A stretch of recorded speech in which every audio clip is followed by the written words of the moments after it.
Jeff Bezos blasts into outer space today. He said it was the best day ever because he was riding on a rocket ship that he built, his own company called Blue Origin.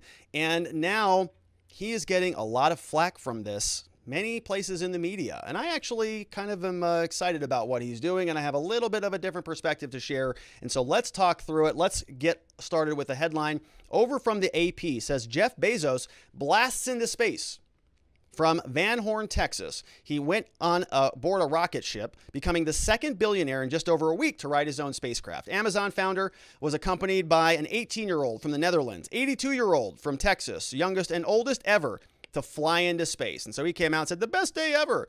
Capsule touched down on the floor. It was a 10-minute flight.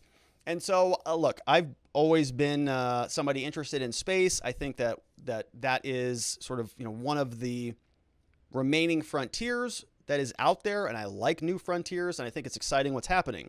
But a lot of people are saying this guy, this billionaire out there, he is just flying around up in outer space, and millions of the little people like me, all down here, are just being left behind.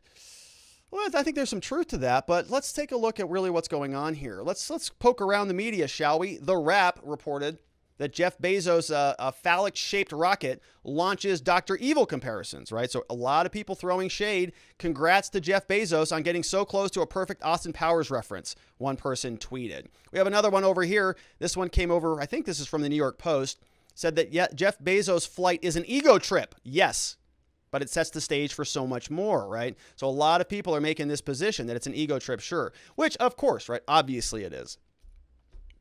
No question about it. But is that such a bad thing? Let's continue on. We have over here from Mediaite says that Jeff Bezos is ridiculed for a tone-deaf victory lap, thanking Amazon workers and the shoppers, saying, you guys paid for all of this, okay, which he did say. We're going to play that clip here in a minute. And so it's sort of out of touch a little bit, right? It's, hey, I just came back from an amazing spaceship ride that many Americans will never get to experience, but thanks for paying for that, is what Jeff Bezos said. So I can see how that might rub people the wrong way. Now, you might be asking yourself, you might be thinking, well, that's only for, the liberals out there. That's only for the Democrats, the people who want to harm private productivity, who want to come crashing down on free markets and things like that. But not really. Jack Posobiec, somebody who I follow, he posts a lot of very good stuff. I appreciate all his work. He was very similar to this morning. He said, the mega billionaire owner of the Washington Post now has his own spaceship to fly through orbit while his monopolies ruin the lives of the people far below, right? And so Jack Posobiec is regularly, right, very far right in terms of a lot of the stuff he posts. And I think a lot of people would categorize him as that. I really appreciate his work. I like him. I follow him. I think he's a good follow. He posts a lot of great stuff, and I actually get a lot of links for the show from him and from some of the stories that he shares. So I'd go check him out. But that being said, I'm not sure that I necessarily agree with this take, okay? First of all, let me explain that the Washington Post is a garbage newspaper, okay? I canceled my subscription over there. I used to have it just for show prep, and it really is that bad that it's not even worth subscribing to anymore. So I had to cancel that today. It was up for renewal, and I literally canceled it coincidentally today, because it is that bad. I don't even use it, and the content is just copy and paste journalism. It's terrible. So that's gone. So he's right about that, but he has some concern about flying through orbit while he's got his monopolies, right? And so we're seeing this division right now, at least amongst people on the right, sort of what I've been categorizing as a battle between the free marketers over here and the populists over here. And I think that both of them have great points and a lot of brilliant ideas. And I like both of their concepts, and I want to bring them together. I want unity in this country, just like Joe Biden wants us all to want unity. So why are the populists so angry with Jeff Bezos, and why are the free marketers not understanding why the populists might be upset with Jeff Bezos? Let's see if we can figure this out. But before we do, let's take a look at what actually happened here. So I want to show you a couple clips from the launch today. It's pretty cool. If you're not interested in space, then you can bail out of here. A lot of you already did. But let's take a look and see what's going on here. This is a picture of the launch from Bezos. And so obviously, some of the criticisms about the shape, of course, I can see it, but it is what it is. Looks like a pretty functional design, because what happens here is this bottom part of the spaceship will detach and this will actually land again. It will actually land back down on the planet. And the passengers inside will fly back down through parachutes that kind of look like that, which actually looks terrible. Let me get rid of that. So what you see here, there are going to be parachutes coming out of the top there, and that's going to slowly just bring it back down to Earth, nice and peacefully. So let's take a look at how that worked. Here is the launch. We're going to take a look at 18 seconds from the countdown timer. We'll watch it together. It's going to be about 45 seconds. Then we'll watch the landing, and we'll go through some analysis. T-minus 16, guidance internal. T-minus 10, 9, 8, 7, 6, 5, 4. Command engine start. 2, 1. Ignition.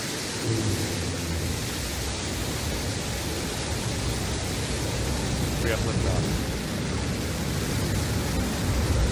Shepard's cleared the tower. And New Shepard has cleared the tower on her way to space with our first human crew. Go, Jeff. Go, Mark. Go, Wally. Go, Oliver. You are going to space.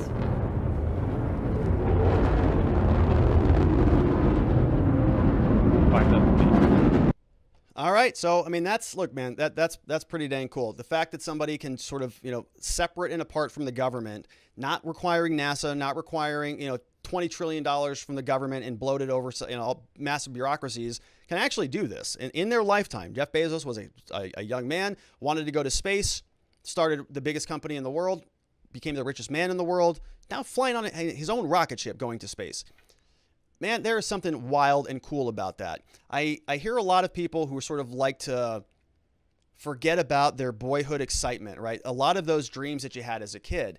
And there was a person in my life who really sort of rattled me out of this a little bit. I was at this seminar once, and there was the person speaking asked everybody in the audience and said, hey, this was a business seminar full of all business people like me.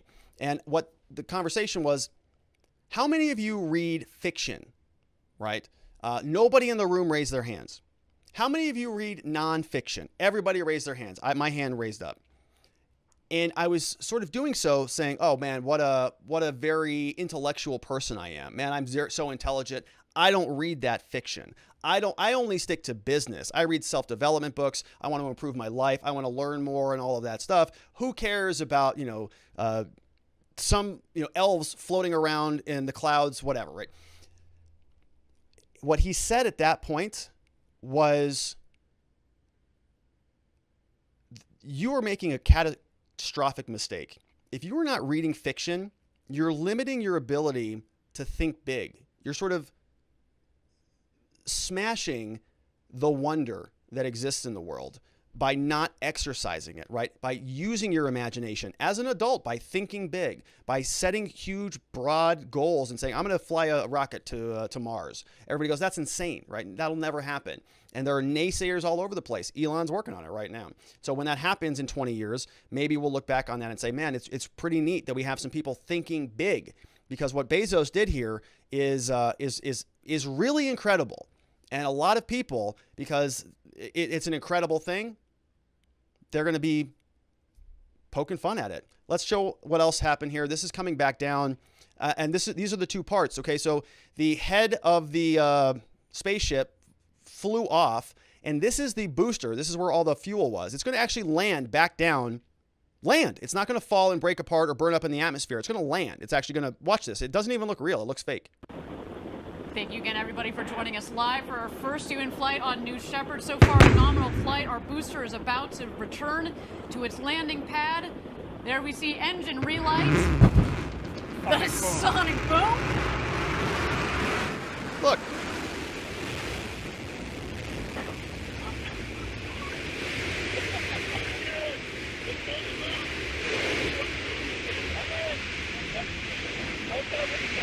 What? And booster touchdown, welcome back, New Shepard. There it is. A beautiful rocket that provided a beautiful flight to space. What? What? First up, your booster has landed. What on earth? The spaceship goes up, the top comes off, the thing just goes, oh, just going to land right back down here. Just go, oh, here you go. Oh, just like that. It's insane. That's insane. Okay. Now you have to appreciate an engineering feat when you see it. That is absolutely one. And this is incredible. This is the top part of the device landing, and Bezos and the crew are inside 70 feet, 50 feet. And there it is, right? Nice hard landing. Touchdown. They're all laying inside there. Welcome back, New And Shepard's first human crew. What? folks, it's a big deal, right? This is the richest man in the world who said, I trust this technology enough. We've had 15 rocket launches. I'm going to put myself in it. I'm worth $150 billion. Not a big deal. I'm going to go up to space. It's safe enough for you to do it too. And you don't know where this might end, right? 20 years from now, your kids might be, taking a trip up there because of the framework that these guys are laying down. And many people think that this is just a joyride, right? Many people think that this is something that is totally useless. And many people who are on the left wing in particular are regularly saying things like, well, what about poverty here? What about the planet here? How much energy are you burning when we could be using it? How much pollution are you creating by launching those rockets up there? And I want to show you how Bezos thinks, right? How these guys think. They don't think in those terms. They think in terms of, 200 years from now. And this is a clip from the interview. As soon as they walk out of the exit room, this journalist caught him on the way out. And I want to show you what he says, because he's thinking strategically. He's thinking about offshoring all of the heavy industry from our planet and launching it into space. And let me show you, this is big vision stuff. So let's take a listen and see what he has to say. So for the people here on Earth who are wondering, why are we investing all this money in space, this time in space, talk to us about how you believe this will actually help benefit us here on Earth. Yeah, well, this is what we're doing is we're building infrastructure. This is a road. We're building a road to space so that future generations can build the future. We live on this beautiful planet. It's the most beautiful planet in the solar system by far. And we have to keep it safe and protect it. And the way to do that is slowly over decades to move all heavy industry, all polluting industry out into space. That's what we're going to do so we can keep this planet the gem that it is. But to do that, we need reusable spacecraft. We need low-cost spacecraft. And to get that, we've got to practice. And that's what this tourism mission is about. We saw your kids greet you on the ground. Yeah. I have 4 kids. For the kids watching, how do you want this to inspire them? Well, they're going to, kids are all, every kid has so much potential inside of them. And what I hope that what we're doing a little bit and is unlocking that. So for kids everywhere, the way you unlock potential is with inspiration. I was inspired as a little boy by the Apollo astronauts, and this is the next phase of commercial space. So you kind of get the gist of it, right? There's Bezos talking about it. I love the idea that we're going to be, removing the problematic industry off the planet, sending that out into space. I think that makes a lot more sense than trying to abandon Earth and go to Mars and create a second planet there. I love that they're doing both of them, actually. I think that these things are very important. And he's getting a lot of criticism for this, right? His big ego trip, and this is not useful. And I fundamentally disagree with it. He came out today after the event and says, I want to thank every Amazon employee and every Amazon customer because you guys all paid for this. What? And you go, wow, that's a really kind of bizarre thing to say, right? A lot of people say, I'd like a refund. And everybody on Twitter was skewering him over this. Here he is, right? Not the best public relations statement, but let me explain it in a minute. I want to thank every Amazon employee and every Amazon customer, because you guys paid for all of this. Yeah. So seriously, for every Amazon customer out there and every Amazon employee, thank you from the bottom of my heart very much. It's very appreciated. Yeah, so, a lot of people are going to be very critical of that statement, and they're going to say, I bought my widget that you shipped over from China, and you're exploiting me in order for you to go and ride up in space. And you go, nobody ever forced you to buy your product from Amazon, right? It's a voluntary deal. You bought your product. Amazon made some money. They did it in a way that improved your life dramatically. My life is way better because Amazon exists than before Amazon. Obviously, all of ours are. And so Jeff Bezos is going to win for himself, and then he's going to help the rest of the world win in many different ways. And this is a different strategy, right? It's win and help win. I talk a lot about this here at our law firm, saying that we're going to win and we're going to help other people win. You can do well while doing good. And you can do it in a way that actually creates some momentum, some progress in society.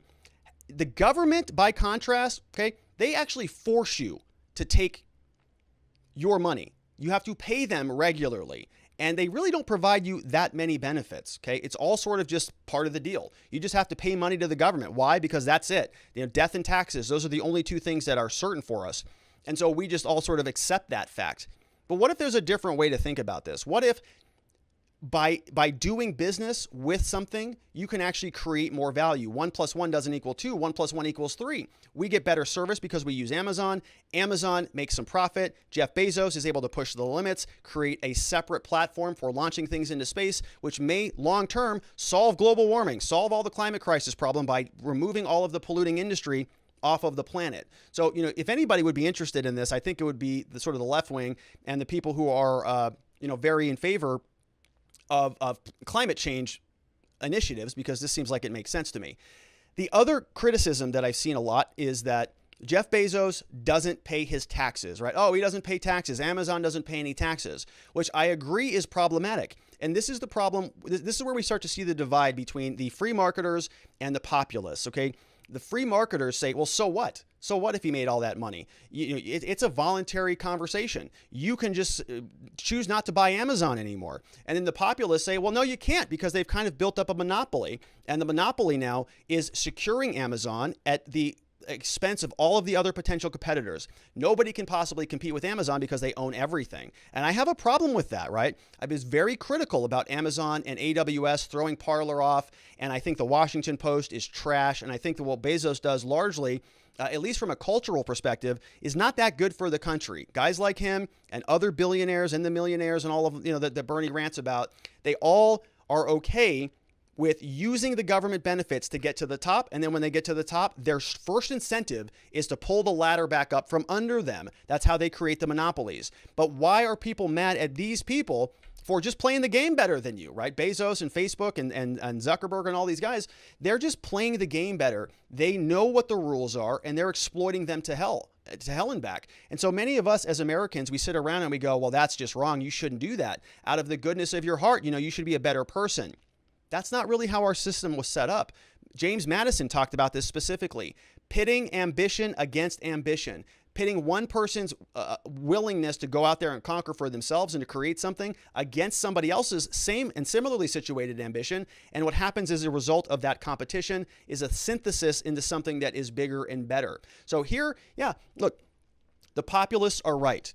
The government has enabled Jeff Bezos and Mark Zuckerberg and Jack Dorsey and the Google people to create these monopolies. The government is responsible for it. I'm not mad at Jeff Bezos for not paying any taxes. I don't want to pay any taxes either. Taxes are destructive. They are not good. Look what happens when you don't have to pay any taxes. You can fly to the moon. You can create the biggest countries in the world because you have gotten to the point where you can sort of create an environment for yourself that is better suited for you. Jeff Bezos is on the right move, right? The whole country should pay less taxes because everything would be better. Taxes are just a burden on everything that we do. They're taking useful resources from something that is productive into something that is non-productive. I trust Jeff Bezos to do more with his tax dollars than the U.S. government does, because the U.S. government has tried to build a usable space program for a long time. They couldn't figure it out. Bezos did. Musk did. Branson did. So they are using their resources much better than the federal government is. And I think that that's not a bad thing. And I think that our country would do a little bit better by having people think big. And we all think big. We all get in touch with that boyhood wonder and say, what else can we do? This is amazing, right? If I was an 8-year-old boy watching this, I'd be doing cartwheels saying, this is crazy. I could be an astronaut, Mom. This is wild. And so I want to continue to encourage that. I mean, who else is talking big in this country, in this world, other than private entrepreneurs? Bezos is, Musk is, many other people are, but nobody in the government. All they're doing is just fixing problems that should have been fixed 30 years ago. It is a crumbling system, the U.S. government. Private industry, private infrastructure, I think, is going to see a resurgence. And the problem is going to come in when there's a mix of the government and these big industries. So the populists are absolutely right on this. The government created this problem. The government allowed these big monopolies to create themselves. and to exist in the first place. And we know how bought and paid for all of our stinking elected officials are. Every time that any one of these billionaires gets hauled in front of Congress, nothing happens. They ask them a bunch of softball questions and they just say, we don't know anything about that senator, and nothing meaningful happens. It's basically useless at this point. All right, so Jeff Bezos, exciting day for him. I think it's an exciting day for America, and I'm excited about where this is going to continue to go throughout my lifetime and hopefully my kids' lifetime. So we'll see if that happens. We'll see what happens with all of that and more. We've got some questions coming in over from watchingthewatchers.locals.com. Let's see what those looks like before we wrap up the show for the day. We've got Sharon Quidney says, hey, I think Bezos in space is pretty cool. I mean, like, why not? If you can afford to launch a rocket into space, a fun ride, right? Go for it. I agree with that. Yeah, Miss Lucky says, hey, it's his money. So we've got some, I like it. I got some ambitious people. We got Kenny 1B says, Bezos reached 67 miles in altitude. The space station flies at 250 miles. Man, not that great after all. I think there's some truth to that, right? So it was like 11 minutes. And you'll notice that the spacesuits and everything were not exactly what you sort of see if you're going to Mars or to the moon, right? So conditions are a little bit different. We've also got chairman of the board is here, says, what did they expect his rocket to be shaped like? His competitor is Virgin. Boom! That's chairman of the board with a good one. Oh, that's a good one. I love it. Well done. That's probably, yep, I think you win. Sharon Quidney says, okay, so Bezos is a little tone deaf and really out of touch, but again, why shouldn't he be? Posobiec does have a point, though, right? I'm not saying that Posobiec doesn't have a point. I'm just saying that there's some very important reasons why he has a monopoly. I don't blame Bezos for that. I blame the government for that. If Bezos creates a monopoly because he played the rules better than other people, well, that's his benefit, right? And I was thinking about this morning. I was thinking about this in terms of video games. Okay, when I was younger, I would play video games with my brother, who's not with us anymore, and we would play Mortal Kombat. Remember that game? And my brother would always be Scorpion, and he would always sit there and he would go back B, back B, back B, back B, as he was sitting there throwing the Scorpion hook. And every single time I would get the Scorpion hook, I would get over here. He'd uppercut me. I'd fly back across the screen. As soon as I'd land, he'd back B, and I'd get over here again. Ugh. And guess what? He'd whoop my butt all the time. And he would probably get beaten after those things because that's what older brothers do to younger brothers. But the point remains, he was winning because he was exploiting the rules. I could have easily picked a different character and figured out a strategy, but I didn't. Not mad at him for that. All right, let's see what else we got. Speech Unleashed says, I think Bezos and Elon are important are in competition for who can produce the more adult-like content. Crypto names versus shuttle shape. More adult-like. Okay, so I see. Oh my gosh, I see what you're saying. Yeah, because Elon, I was very disappointed with him. He was promoting this very perverted garbage coin out there. Lovely Lady is here, says, I love space adventures as well, but I would have preferred to take that energy out and roll out a plan that Amazon can pick up their shipping boxes that are already in their neighborhood and take them to a recycling plant. So much goes straight into the garbage. It's like he's taking a dump on the world and flies off to find a new home. Thanks. Feel free to stay Rocket Man.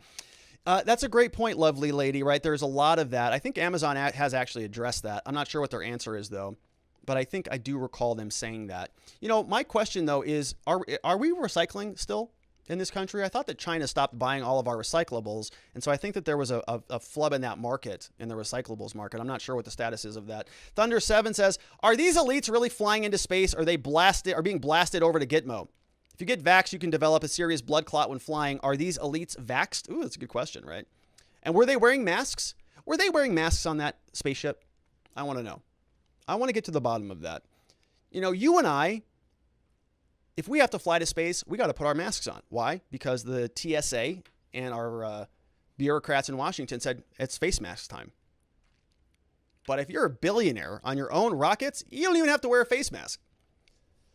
What is this country coming to? It's ridiculous. All right, Sharon Quidney says, now if it was running on the taxpayer's dime, different story. You can contrast this with the maskless Dems in their air beer bash running from responsibilities. Nice compare and contrast in the show today. Good to see you there, Sharon. Thank you. We have Super Iron Bob says, one hazard missed in the discussion between the populists and the free market is that the policies in support of the free market often sabotage populist efforts. Yes, like when Republicans bring businesses to an area, but those businesses bring liberal policies and employees with them, replacing the community and drowning out the concerns of the locals. It's a great point, Super Iron Bob. It's a great point. And I agree with that, right? And so this is where I think, a lot of the free marketers, I think, have this rub with the idea that the populists want the government to come in and break up some of these companies.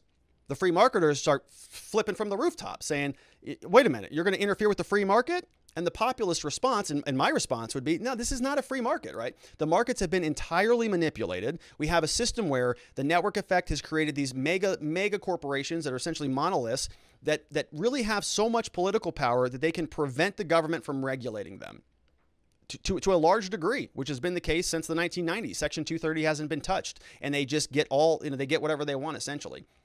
So the populist response is ideally, this is the Bannon approach. This is the Tucker Carlson approach, that the government caused this problem. And so ordinarily, yes, we would prefer pure markets where the markets are free to sort of, regulate themselves. But the government perverted the markets. The government disturbed everything. And so that allowed guys like Bezos and Zuckerberg to create these monopolies. And so now, because the government caused the problem, they're the only ones with the regulatory power to come in and break these things up and whittle them down to size so that there's a more level playing field. The markets are a little bit more even, and the populists get what they want. They get guys like this paying taxes. I think that look, if all of us have to pay taxes, Bezos should have to pay the taxes too, right? It's not fair from a fundamental perspective that somebody like that can sort of escape the bounds of the law. But I am not pro taxes. Okay, I would much prefer that instead of Bezos paying what we pay, how about we all just pay what Bezos pays, and we don't have to pay any taxes either. That might be a much better solution in my eyes. We also have Want to Know says, sorry, it looks like a female deodorant product. I would do it if I could. It would be a blast. Of course you would, right? Of course you would. Speech Unleashed says, got to hand it to Bezos. He isn't littering the orbit by having the booster return to the landing pad. I applaud that. Maybe NASA will learn from it. Yeah, it's very, very cool. Musk is doing the same thing. Sharon says, vertical takeoff and landing. What an amazing engineering feat. Fantastic. Wow. Yeah, it's incredible. Jeremy says, when one has built one of the most profitable organizations in the world, one has earned the right to launch oneself into space. I haven't seen Elon's response to Bezos, but I've seen Elon ask which would be more impressive, seeing a pod parachute to the ground or seeing a rocket land upright on its boosters. Just saying. Yeah, so they did land. So their booster did land, but the top did not. Kenny 1B says the highest weather balloon went 31 miles in altitude. SR-71 flew 17 miles. Space station is at 250. The space shuttle flew at orbit between 190 and 330. Bezos went 67. Yeah, so I think it's, I don't know what the categories are, and I think it does matter, actually, because this is the game that they're playing. Bezos said that Branson's wasn't high enough, right? No, that's great, but he's sort of casting shade on Branson. All right. Sharon says, okay, so Democrat climate politicians are worried about pollution. They might start by shutting their mouths. That would stop a lot of the non-existent global warming, as well as mental and environmental pollution. From Sharon. C. Wolf says, great point about thinking big, Rob. Got to stay a kid at heart, but it also certainly helps to do big when you have a big Bezos budget. No question about that, C. Wolf. Yeah. You can think big when you've got an extra $150 billion in your bank account. It helps. Okay. Not that I know from experience, but I would guess that it does.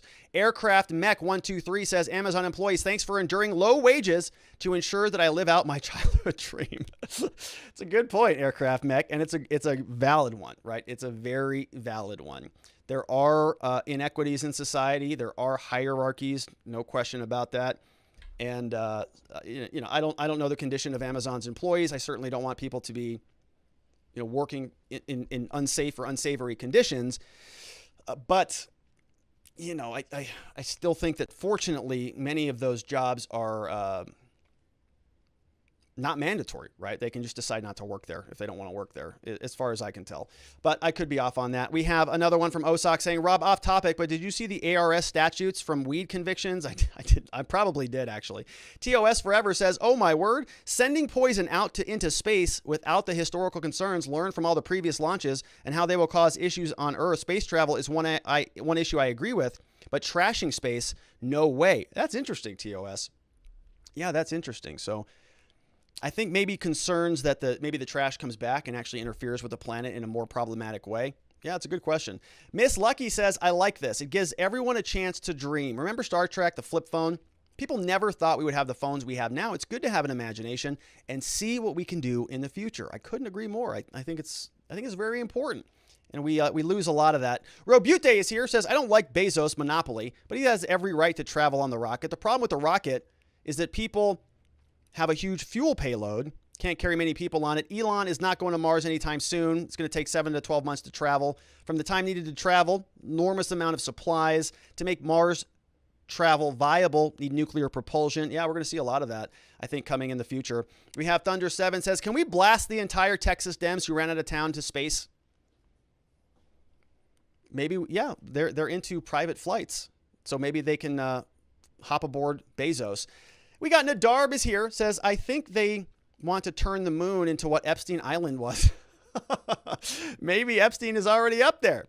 That's why it's only for rich folks at first. Yeah, the island is a little bit too accessible now. People are flying drones over that thing. So they got to set up a moon base up there. We also have C. Wolf says, Bezos may not have paid taxes, but doesn't he still have a tax liability like every year, like every income earning American? I'm not a tax attorney, but I believe he business deducts his way out of tax liabilities. So it's actually even more really simple than that, Seawolf. So what he does, and what many of these people do, according to where was that leak? Somebody just leaked a bunch of stuff out.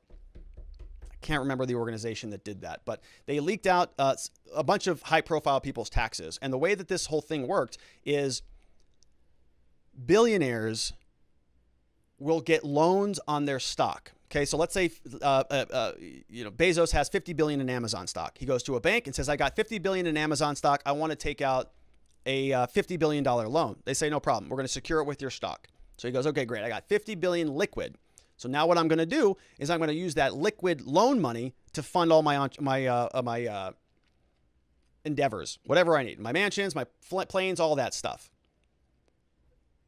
Then what they do is they pay back the interest on the loan, which is a non-income taxable event. That is just interest on a loan. So they're sort of getting a revenue stream, paying taxes essentially only on the income that is only on the money that is being paid to pay down the interest on the loan, to pay the interest of the loan. So that's how they avoid taxes. They pay almost $0 and they've got, billions of dollars in liquid money that they don't ever get taxed on. So it's a very, very unique little scam they got going on, but I think it should be rectified. Edon Tess says, Bezos and his taxes is far more complex. You have to define how much Jeff does own personally and what part of his net worth is. Jeff does not have $222 billion in a vault, swimming around like Scrooge McDuck, which was a great show. What was that called? I don't know what it was, but I used to watch that as a kid. That's hilarious. 3 Girly says, fantasy is escapist, and that is its glory if a soldier is imprisoned by the enemy. Don't we consider it is his duty to escape? If we value freedom of the mind and soul, if we're partisans of liberty, then it's our plain duty to escape and to take as many people with us as we can. Bezos is breeding fantasy like past space flights bred it in him. Love that. It's great. Great. Love that. I agree with that. I think we need to think more like that. A lot of us do. Robute says, I don't like the monopoly developed by Bezos. The government should not be giving subsidies to corporations. Also, Robert, the 16th Amendment should be repealed, and we should generate tax revenue because it is needed. That's from Robute. Good to see you. We got a few more squeezing in here. We have Dreamer Pandas here. Says, yes, space. Having supercomputers in space would be awesome. No cooling needs. We can use solar for power and beam 12G Facebook down to Earth. Can you put supercomputers in space without... Yeah, because I don't think you can cool them, right? Because it's a vacuum. So you need a medium to dissipate the heat. So I'm not sure how that would work in space. We have another one. Chairman of the board says, I agree about taxes. It drives me crazy when people complain about billionaires about how we should tax them more because they have the money. I wish they would instead look to the rules that help them become billionaires in the first place. And then, as you always say, pull up the ladder after themselves. Yeah. How about we all talk about creating environments that allow us all to succeed? Would be better. It's like, it's like when you're a kid and you have a toy, and your sister has a toy, and your toy breaks, and you say, Mom, my toy broke. She has a perfectly good toy over there. And you say, and your mom says, yeah, that's right. And you say, well, that's not fair. And mom says, well, that's too bad. Life's not fair. But how about you break your sister's toy so that you're both even? Now things would be fair. Bezos doesn't pay any taxes. He should pay tax. I have to pay taxes. We should break his toy and make him pay taxes too. So both people just have to be shoved into a garbage, useless system? No, not ideal. How about we just make better environments for all of us? We also have Jeremy says, honestly, I don't have a problem with Bezos living out his childhood dream, but I would have a problem if Bezos started sending my Amazon orders into space. Prime delivery to the moon. Hey, it's possible. We need to shift our production. All right. Last one is coming in from Want to Know, who gave me the answer. It's DuckTales, folks. That's right. DuckTales is the name of the cartoon. Thank you for that from Want to Know. And that is it, everybody. Those are the questions that came in for the day. I appreciate all of them. Let's take a quick shout out and say goodbye to everybody over on Locals. We got Joe Snow, Relic Hunters over there. Let me jump to some of these more recent messages. We've got Be Brave, Joe Snow. Yes, the chat's going on over there. Over on YouTube, we've got Andres Sanchez. We got Jenny B. We got Playing Hooky over there. Zulu's in the room again, along with K Bean. And I'm seeing some comments that maybe there were some problems with the chat over on YouTube or something like that.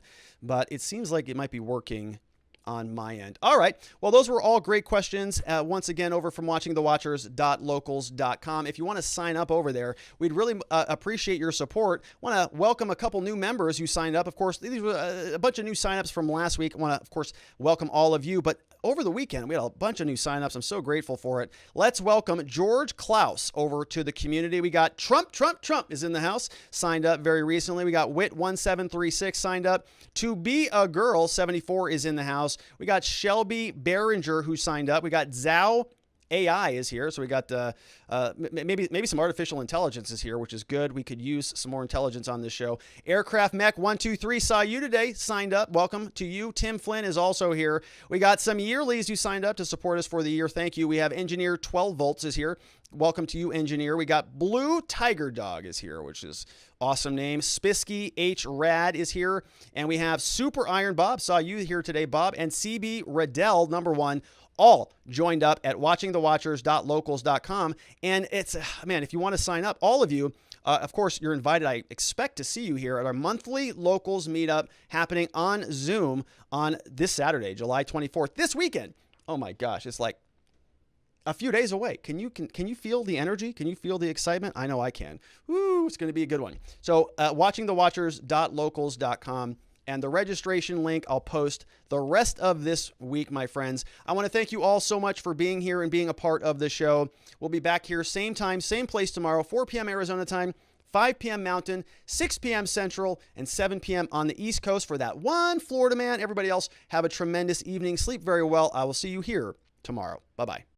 Thanks so much for watching. Before you head out, I want to just remind you that I am a criminal defense lawyer here in Scottsdale, Arizona, where my team and I, we've got a long history of helping good people facing criminal charges to find safety, clarity, and hope in their cases and beyond that in their lives. Our phone number for a free case evaluation is 480-787-0394. You can also find us online at www.rrlawaz.com. We can help with any type of criminal charge in the state of Arizona. Things like DUI, drug offenses, misdemeanor offenses. And we can also help with clearing up old case records, like expunging cases or making sure that you can restore your rights so that you can vote again or possess a firearm again or apply for some other federal benefits. We can remove mugshots off the internet. Basically, anytime that you or somebody you know or love is in trouble with the law in the state of Arizona, we have an amazing team of people. We would just love the opportunity to help. And our phone number, of course, 480-787-0394. And if you don't need any legal services, that's a very good thing. But you may be interested in some informational offerings so that you are prepared if you do have to deal with the police. And of course, I want to invite you to head on over to gumroad.com/Robert Gruler. You'll notice here, I've got several different trainings that are available, including the law enforcement interaction training. This is the 1, 2, 3 rule for dealing with the police. It's one rule you need, 2 questions that the police can ask of you, and 3 responses if they ask you a problematic question. So that's available now. You can also get a load at my personal productivity system here called Existence Systems. Fun little course. And then we have here, if you're a lawyer or a legal professional, be sure to check out this program. We are meeting twice every month. Again, all of this over at gumroad.com/Robert Gruler. And if none of that sounds any good to you, well, just go ahead and give us a follow, because I'm working on some other products and some other offerings. And of course, if you have not already done so, want to invite you one more time to head on over to watchingthewatchers.locals.com. It's where you can support the show, and it's where we can connect. We've got monthly Zoom meetings and a lot of other goodies coming up. So I look forward to seeing you there. Thank you so much for watching, and for all of your love and support. I will see you on the next one.